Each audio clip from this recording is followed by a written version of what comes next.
दरम्यान मुंबई विमानतळाचा कार्गो विभाग वाढवणं आणि बंदराकडे वळवून संपूर्ण विमानतळ नवी मुंबईला हलवण्याचा सरकारचा घाट असल्याचा गंभीर आरोप राज ठाकरेंनी केलाय।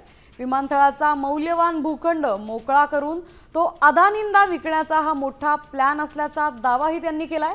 या धोरणामुळे आता मुंबईचं महत्त्व कमी करण्याचा प्रयत्न होत असल्याचा आरोप राज ठाकरेंनी केलाय। MMR रिजनमध्ये कोणत्या प्रकारच्या गोष्टी सुरू आहेत? अदरवाईज वाढवण बंदराला लागून वाढवणाला तिथे विमानतळ कशासाठी तुम्ही आणताय? नवी मुंबई आता विमानतळ झालंय। या आत्ताच्या मुंबईच्या विमानतळावरचा संपूर्ण कार्गो हे तिकडे नेणार विमानतळावरती आणि हळूहळू करत आता जी सुरुवात झालीच आहे, पण हळूहळू करत मुंबईमधलं डोमेस्टिक आणि इंटरनॅशनल हे नवी मुंबईला वळवणार। आत्ताचा विमानतळ हे अदानीकडे आहेच।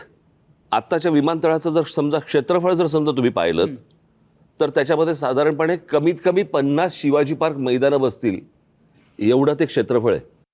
म्हणजे उद्या हे सगळं डोमेस्टिक इंटरनॅशनल नवी मुंबईला वळवायचं आणि हा परत विमानतळ आणि तो सगळा भाग परत विकायला काढायचा।